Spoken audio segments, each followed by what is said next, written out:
Respectable dear viewers, अस्सलाम वालेकुम। आज एक नए टॉपिक के साथ हाजिर है। यानी कल हमारा जो टॉपिक था वो सन/123 नरेशन के उस फार्मूले के तहत था। यानी पहले इस लेक्चर का जो पार्ट 1 भी हुआ था और पार्ट 2 भी हो चुका था और आज पार्ट 3 के साथ हाजिर है। तो इस नरेशन के रूल्स हमने पढ़ लिए, बेसिक इंट्रोडक्शन भी हमने पढ़ लिया, बेसिक रूल्स या चेंजेस भी पढ़ लिए या बेसिक चेंजेस भी पढ़ लिए कि कैसे हमने यानी नरेशन में चेंज करना है, क्योंकि ये बहुत सारे लोगों के लिए कंफ्यूजिंग टॉपिक है और स्पेशली सेकेंड ईयर के स्टूडेंट और 10th क्लास के स्टूडेंट के लिए। लेकिन हम उसको जिस कंफर्ट जोन में ले आने के लिए जिस एंगल का इस्तेमाल या जिस पॉइंट ऑफ व्यू का इस्तेमाल कर रहे हैं तो इंशाअल्लाह अज़ीज़ आप लोग को पसंद आएगा। और इससे पहले जो बेसिक रूल्स थे और जो सन/123 पे मैंने जो है शेर हासिल गुफ्तगू की थी, उम्मीद है कि वो आप लोग को पसंद आया होगा। अब जिसने भी चैनल को सब्सक्राइब नहीं किया वो सब्सक्राइब कर ले। जो सब्सक्राइबर है वो बेल आइकन को लाजमी दबाएं ताकि हर नई वीडियो की नोटिफिकेशन सबसे पहले आपको पहुंच सके। और जो सब्सक्राइबर है वो वीडियो को ज़्यादा से ज़्यादा लाइक और शेयर किया करें मुख्तलिफ साइट्स पे, ताकि बहुत सारे लोग इसी नॉलेज से मुस्तफ़ीद हो सके। तो आज का जो हमारा टॉपिक है यानी पार्ट 3 किस चीज़ का, नरेशन के मुतालिक पार्ट 3 है। पार्ट 1 पहले हो चुका था, पार्ट 2 बाद में, और पार्ट 3 है आज नरेशन के मुतालिक है। तो सबसे पहले ये जान ले कि इसी टॉपिक को हमने एक सीरीज़ के तहत शुरू किया था। तो एक सीरीज़ जो थी यानी पहले बेसिक इंट्रोडक्शन ऑफ नरेशन थी, फिर इसके बाद जो है बेसिक रूल्स ऑफ नरेशन थे। और आज पार्ट 3 में क्या पढ़ेंगे, क्योंकि टेंसेस या सेंटेंसेस की या सेंटेंस जिसको फ़िक्रा कहते हैं, सेंटेंसेस की कई काइंड्स होते हैं, कई जो है टाइप्स होते हैं। जैसा लेक्चर नंबर यानी 24 हमारा ऑलरेडी अपलोडेड है, मैं डिस्क्रिप्शन बॉक्स में भी उसका लिंक दे दूंगा, आप लोग उसको देख सकते हैं। वहाँ मैंने काइंड्स ऑफ सेंटेंसेस समझाए थे कि एक काइंड्स ऑफ सेंटेंसेस जो होते हैं स्ट्रक्चर बेस्ड होते हैं या पर्पस बेस्ड होते हैं, और एक काइंड्स ऑफ सेंटेंसेस जो होते हैं मीनिंग बेस्ड होते हैं। तो जो स्ट्रक्चर बेस्ड सेंटेंसेस है जैसा कि स्क्रीन पे आप लोग देख रहे हैं, तो उसी में यानी 5 टाइप्स है। और 5 टाइप्स में यानी पहला जो है यानी असर्टिव/ डिक्लेरेटिव सेंटेंसेस, और दूसरा है इंट्रोगेटिव सेंटेंसेस, और तीसरा है इंपेरेटिव सेंटेंसेस, और चौथा है एक्सक्लेमेटरी सेंटेंसेस, और पांचवा है ऑप्टेटिव सेंटेंसेस। इसकी मज़ीद डिस्क्रिप्शन और मज़ीद डिटेल के लिए आप लोग लेक्चर नंबर 24, 23 और 25 को आप लोग देख सकते हैं, जो इंतहाई कंसेप्चुअल अंदाज में हमने डील करने की कोशिश की थी। तो आज पार्ट 3 में बेसिकली आप लोग को क्या मिलेगा, पार्ट 3 यानी से यहाँ पर आप लोग सीख ले कि हम एक सेंटेंस के टाइप को लेंगे और दोबारा जो है उस पे वही सन/123 वाला फार्मूला जो नरेशन के चेंजेस थे वही अप्लाई करके देंगे और प्रैक्टिकल यूजेज देंगे, यानी विद एक्सरसाइज देंगे प्रैक्टिकल यूजेज के साथ। क्योंकि हमारे चैनल की खासियत ये रह चुकी है कि हम प्रेगमेटिज्म पे या प्रेगमेटिक अप्रोच पे या प्रैक्टिकलिटी पे या प्रैक्टिकल जो है यानी लर्निंग पे बिलीव रखते हैं, ताकि आप लोग पेन और रजिस्टर ले लें और एक एग्जाम्पल जो है आप लोग खुद भी हल कर सकें। तो आज के टॉपिक यानी की तरफ जाते हुए, यानी जैसा कि आप लोग स्क्रीन पे आप लोगों ने टाइप्स ऑफ सेंटेंसेस देख लिए, तो उसमें पहला टॉपिक जो है यानी असर्टिव या डिक्लेरेटिव सेंटेंसेस है।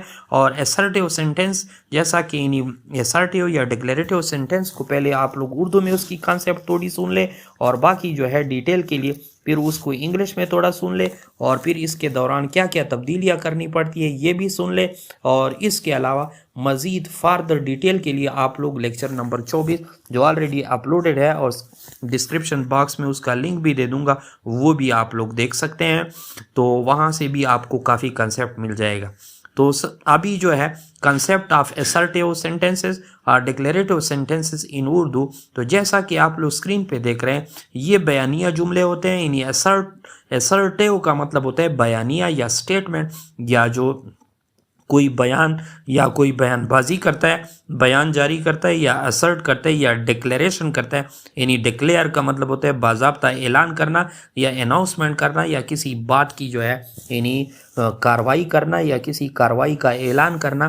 तो basically concept of assertive sentences इन उर्दू, जैसा कि आप लोग स्क्रीन पे देख रहे हैं, ये बयानिया जुमले होते हैं। इन शॉर्ट ये समझ ले कि इसके अंदर कोई ना कोई बयान होता है जो किसी काम के करने के बारे में या किसी काम के होने या ना होने के बारे में कोई ना कोई जो है उसकी डिक्लेरेशन या ऐलान या बयान या यानी उसकी असर्शन मौजूद होती है। अब ऐसे जुमलों में ये कौन से जुमले फिर होते हैं? ऐसे जुमलों में किसी बात के करने का या काम के होने का या न होने के बारे में बताया जाता है कि इस काम की नौइयत क्या है या इसकी एक्शन क्या है। तो इन फ़िक्रों को यानी नरेशन में चेंज करने के लिए क्या दरजिल या मुख्तलिफ़ किस्म की तब्दीलियाँ, जैसा कि स्क्रीन पे आप लोग देख रहे हैं, यानी मुख्तलिफ़ किस्म की तब्दीलियाँ की जाती है। यानी सबसे पहले अगर यानी रिपोर्टिंग स्पीच में सेड टू है तो वो टोल्ड में तब्दील हो जाएगा, जबकि कामास को हटा के दैट का इजाफा किया जाएगा। तो अब उसकी कंसेप्ट ऑफ डिक्लेरेटिव या असर्टिव सेंटेंसेस को अगर आप लोग इंग्लिश में भी देखना चाहते हैं तो इंग्लिश में भी देख ले, जैसा कि स्क्रीन पे आप लोग देख रहे हैं। यानी इट कंटेन्स स्टेटमेंट, ये स्टेटमेंट पे मुश्तमिल होती है, बयान्स पे मुश्तमिल होती है, डिक्लेरेशन ऐलानात पे मुश्तमिल होती है। हाँ, ये कौन से स्टेटमेंट, ये बयान किस चीज़ के मुतालिक होते हैं? यानी प्रोवाइडिंग फैक्ट्स, या तो हकायक हमें बयान कर रहे होते हैं, मुहैया कर रहे होते हैं, या आफरिंग एक्सप्लेनेशन या वजाहतें हमें पेश कर रहे होते हैं, या कन्वेइंग इंफॉर्मेशन या हमें कोई यानी मालूमात इतलाहात यानी मुंतकिल कर रहे होते हैं। स्पेशली एनी एक्शनरी वर्क के बारे में। एनी एक्शनरी वर्क से मुराद है कोई काम के होने या न होने के बारे में, या किसी बात के होने या न होने के बाद कोई जो एक्शन होता है नहीं होता उसके बारे में ये बयानबाजी हमें देता है। इसी वजह से ये थोड़ा बहुत कंसेप्ट हमने इसी वजह से एज ए रिकॉलिंग के तौर पे पेश किया, ताकि आप लोग रिकलेक्ट करें उस मेमोरी को जो हम पहले पेश कर चुके थे, और दोबारा भी आप लेक्चर नंबर 24 में जाकर वहाँ उसकी इंतहाई डिटेल मौजूद है। तो इसी वजह से आप लोग जो है अभी प्रैक्टिकल अप्रोच की तरफ आ जाए, यानी इस लेक्चर के 4th पार्ट या जिसको एक्सरसाइज बेस्ड एक्टिविटी भी कहते हैं, यानी प्रैग्मेटिज्म या प्रैक्टिकलिटी अप्रोच भी कहते हैं। तो सबसे पहले आप लोग स्क्रीन पे देख रहे हैं, तो स्क्रीन पे एक एक जुमले को हम लेंगे और उसमें मैं बताऊंगा कि क्या क्या तब्दीलियां हमने करनी है, और फिर आप लोग रजिस्टर और पेन ले लें और एक एक सेंटेंस पे खुद यही प्रैक्टिस करवा लें। इंशाअल्लाह अज़ीज़ ऐसी कंसेप्ट आपकी बन जाएगी कि ज़िंदगी भर आप लोग जो है दुआगो रहेंगे। तो अब narration of assertive sentences especially in regards of सन बटा 123 एंड मैनी मोर। यानी ये जो जैसा कि आप लोग स्क्रीन पे देख रहे हैं, मैंने एक टेबल ड्रा किया हुआ है, यानी सेंटेंसेस उठाए हैं और प्रैक्टिकली उसके साथ वो सब कुछ लिखा हुआ है। आप लोग भी उसको देख रहे हैं, एक एक सेंटेंस को उस सन बटा 123 फार्मूले के मुताबिक जो कल हमने बेसिक रूल्स समझाए थे, एक एक चीज़ मैं समझाऊंगा और फिर उस पर अप्लाई करेंगे। तो सबसे पहले आप लोग जो है यानी सन बटा 123 के फार्मूले में सब्जेक्ट और यानी एस के नीचे वन लिखा हुआ है, जिसको फर्स्ट पर्सन प्रोनाउन हम कहते हैं। तो फर्स्ट पर्सन प्रोनाउन में यानी वन और एस की रिलेशन वाला फिक्रा पहले लिखा हुआ है, यानी इसी टेबल में 1 नंबर का फिक्रा लिखा हुआ है। आप लोग इसको देख ले, यानी ही सेज, वो कहता है I want to help you, यानी मैं चाहता हूँ कि मैं आपकी मदद करूँ। अब I want to help you ये इन्वर्टेड कामर्स के अंदर बंद है, यानी इसका मतलब ये है ये डायरेक्ट स्पीच हो गया। अब इसी को इनडायरेक्ट पे तब्दील करने के लिए हमें कौन कौन सी तब्दीलियाँ करनी पड़ेगी। तो सबसे पहले आप लोग जो है यानी नोट कर ले, पेन रजिस्टर ले ले। नंबर 1, यानी जब भी यानी किसी फिक्रे को आप लोग देखते हैं तो पहले जो है रिपोर्टिंग वर्ब के टेंस को देखा करें। रिपोर्टिंग वर्ब से क्या, यानी रिपोर्टिंग वर्ब से क्या मुराद है, यानी कामा से बाहर वाला जो वर्ब होता है उस वर्ब को देखा करें। जब उस वर्ब को आप लोग देख लेते हैं, अगर वो प्रेजेंट में है या फ्यूचर में है तो आगे वाले फिक्रे में कोई तब्दीली नहीं की जाएगी, जो बेसिक रूल्स में हमने पढ़ा था। नंबर 1, अब यहाँ पे इस जुमले में ही सेज है, तो आप लोग को पता है कि यस और ईएस का कंसेप्ट, इस पे भी हमारे लेक्चर हो चुके हैं टेंसेस पे। तो वो प्रेजेंट इंडेफिनिट टेंस में होता है, तो यह इंडेफिनिट टेंस है, यानी ये प्रेजेंट टेंस है। तो प्रेजेंट टेंस और फ्यूचर टेंस की वजह से आगे तब्दीलियां नहीं होती। तो इसी वजह से एक बात तो ये हो गई कि आगे तब्दीलियां टेंस की या वर्ब की तब्दीली नहीं होगी और बाकी जो है जो यानी रिक्वायर्ड चेंजेस है वो उसी तरह ही होंगे। दूसरी बात यानी ये तो एक ही प्रेजेंट की थी, दूसरी बात यहाँ पे यानी कामा ख़त्म करके जब इनडायरेक्ट स्पीच में हम लिखेंगे तो यहाँ पे कामा ख़त्म करके दैट का इस्तेमाल कर लेंगे और इसके बाद जो है यानी उसको आप लोग रिपोर्टेड स्पीच में आप लोग आ जाए, उसमें पहले सब्जेक्ट को देख ले। पहला सब्जेक्ट क्या है, वो फर्स्ट पर्सन प्रोनाउन है, यानी आई, माई, मी, वी और एस, जिसको फर्स्ट पर्सन प्रोनाउन कहा जाता है या लेवला प्रोनाउन कहते हैं।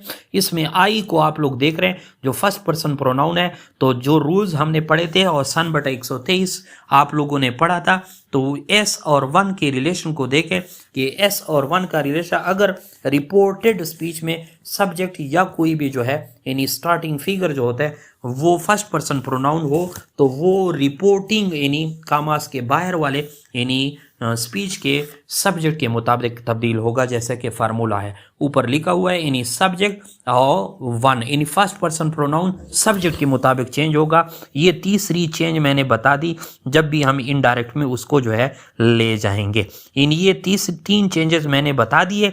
इसके अलावा आप लोग जो है यानी प्रेजेंट इंडेफिनिट टेंस हो या प्रेजेंट टेंस हो, वहाँ पे यानी सारी सिचुएशन सेम रहती है और उसमें कोई तब्दीली नहीं की जा सकती और फ्यूचर में भी इस तरह माहौल होता है। इसी वजह से ये जो चेंजेस थे, नंबर 1 जो है यानी सन बटा 123 के मुताबिक सब्जेक्ट और फर्स्ट पर्सन प्रोनाउन, और नंबर दूसरा ये था कि प्रेजेंट की वजह से उसमें कोई चेंजेस नहीं होंगे, दैट का इजाफा भी होगा। अब फिक्रे की तरफ आते हैं और उसमें वही चेंजेस करते हैं जो हमें यानी रूल्स अलाउ करते हैं या रूल्स इजाज़त हैं। तो जैसा कि आप लोग स्क्रीन पे देख रहे हैं, तो उसी ही says I want to help you से यही फिक्रा चेंज हो जाएगा। ही सेज उसी तरह इसी वजह से रहेगा क्योंकि ये प्रेजेंट टेंस है या फ्यूचर टेंस हो तो यहाँ पे सेम रहेगा। ही सेज और दैट का हम इजाफा कर लेंगे दैट, और यहाँ पे आप लोग देख रहे हैं आई की जगह हम ही लगाएंगे क्योंकि वहाँ फार्मूले के मुताबिक हम पढ़ रहे हैं फर्स्ट पर्सन प्रोनाउन वो सब्जेक्ट के या रिपोर्टिंग वर्ब के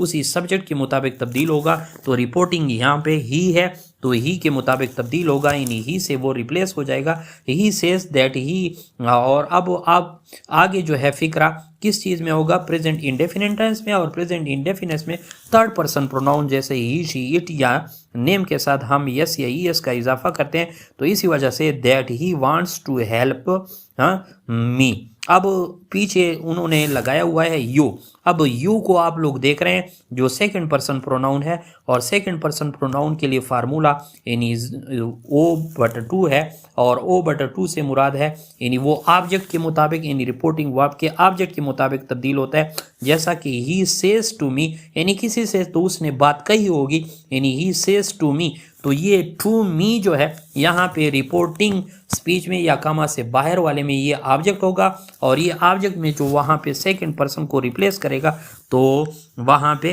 क्या हो जाएगा, यू रिप्लेस हो जाएगा मी में।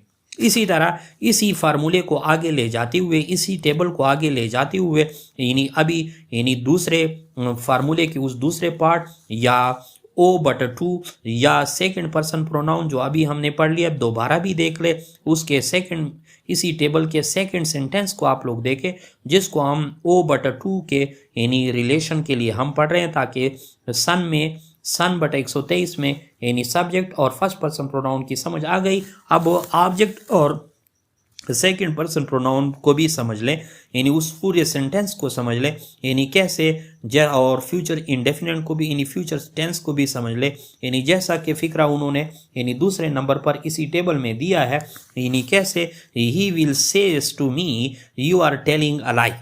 अब जैसा कि मैंने आप लोग कह दिया कि सबसे पहले आप लोग यानी कामा से बाहर टेंस को देखा करें। अब यहाँ पे फ्यूचर टेंस है, ही विल से हमें पता चलता है कि यहाँ फ्यूचर टेंस है, तो यहाँ फ्यूचर टेंस और फिर वर्ब की जो है यानी पहली फॉर्म है, तो इसी वजह से फ्यूचर टेंस की वजह से या प्रेजेंट टेंस में आगे फिक्रे में यानी जो वर्ब की तब्दीली है या टेंस की तब्दीली है वो नहीं होगी, बाकी चेंजेस उसी तरह ही करेंगे। नंबर 1 बात तो ये हो गई कि फ्यूचर टेंस है तो बाकी तब्दीलियाँ नहीं होगी।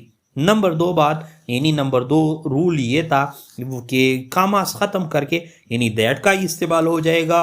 और तीसरी रूल ये भी नोट कर ले कि यहाँ पे यानी रिपोर्टेड स्पीच में यानी जैसा कि you are telling a lie. अब यू को आप लोग देख रहे हैं, ये सेकंड पर्सन प्रोनाउन है, क्योंकि सेकंड पर्सन प्रोनाउन के लेवल में यानी यू आर यू, यानी यू हमेशा उस फार्मूले के यानी O/2 यानी ऑब्जेक्ट के मुताबिक तब्दील होगा। और ऑब्जेक्ट कौन सा होगा, यानी 2 से मुराद ये है अगर सेकंड पर्सन प्रोनाउन आ जाए रिपोर्टेड स्पीच में तो वो रिपोर्टिंग स्पीच के ऑब्जेक्ट के मुताबिक तब्दील होगा। कैसे, यानी यहाँ पे ये तो तीसरी चेंज हमने बता दी। और यानी बाकी के लिए आप लोग ये टेबल भी देख सकते हैं। तो यहाँ पे इसी फिक्र को आप लोग एक दफ़ा देख ले कि कैसे हम उसको चेंज करते हैं। He will says to me you are telling a lie. अब यही तब्दीलियाँ जो रूल्स हमें अलाउ करती है, ही विल टेल या ही विल से एक ही बात है, यानी ही विल टेल या ऑब्लिक से मी और आगे दैट का इजाफा हो जाएगा। और ये जो यानी ही सेज टू मी है ये मी आई में कन्वर्ट हो जाएगा। और वो हाँ जो रिपोर्टेड स्पीच में यू था, क्योंकि ये सेकंड पर्सन प्रोनाउन है तो सेकंड पर्सन प्रोनाउन यानी ओ के मुताबिक तब्दील होगा ऑब्जेक्ट के मुताबिक। और ऑब्जेक्ट यहाँ पे मी पड़ी हुई है तो मी आई में कन्वर्ट हो जाएगी, यानी ही विल टेल ऑब्लिक से मी दैट आई। अब आगे जो है यानी उसी तरह आई के मुताबिक हम एक्सिलरी वर्ब एम लगाएंगे और टेलिंग अ लाई यानी झूठ बोल रहा है, यानी झूठ बोल रहा हूँ। तो ये जो टेलिंग अ लाई है बाकी सेंटेंस उसी तरह ही रहेगा, क्योंकि फ्यूचर टेंस की वजह से कोई तब्दीली नहीं की जा सकती। बाकी टेबल आप लोग स्क्रीन पे देख रहे हैं तो उसी से भी आप लोग मुख्तलिफ जो है प्रैक्टिस करवा सकते हैं। इसी तरह आखिरी फार्मूले के उस आखिरी वर्ड की तरफ हम जा रहे हैं, आखिरी पोर्शन की तरफ हम जा रहे हैं कि अगर third person pronoun reported speech में आ जाए तो वो नो चेंज आएगा या नील चेंज आएगा। वो फिर कैसे होगा, तो वो उसके लिए ये सेकंड टेबल आप लोग मुलाहिजा करें। सेकंड टेबल में यानी क्या, सेकंड टेबल में सेंटेंस को आप लोग देखें कौन सा सेंटेंस है, यानी 11 नंबर के सेंटेंस को आप लोग देखें। 11 नंबर सेंटेंस में आप लोग देख रहे हैं यानी he said to me it is cold here. अब यहाँ पे इन्होंने लिखा हुआ है, यानी गलती से ये टाइपोग्रामेटिकल मिस्टेक है, इन डाला गया है, लेकिन इसको जो है आप लोग हटा लें, यानी यहाँ पे सिंपली हेयर लिख ले, यानी he said to me it is cold here. तो उस रूल्स के मुताबिक सबसे पहले आप लोगों ने बाहर के या रिपोर्टिंग स्पीच के टेंस को देखना होगा। सेड टू को देख ले, ये पास्ट टेंस है। और जब भी यानी कल हम बेसिक रूल्स में पढ़ चुके थे कि जब भी सेड टू या यहाँ पे पास्ट टेंस आ जाता है तो तब्दीलियां फुल सेंटेंस में की जाती है। नंबर 1 बात, यानी जब भी पास्ट टेंस यानी रिपोर्टिंग स्पीच में कामा के बाहर आ जाता है तो बाकी तब्दीलियां फिर टेंस की भी तब्दीली होती है और बाकी तब्दीलियां भी होती है।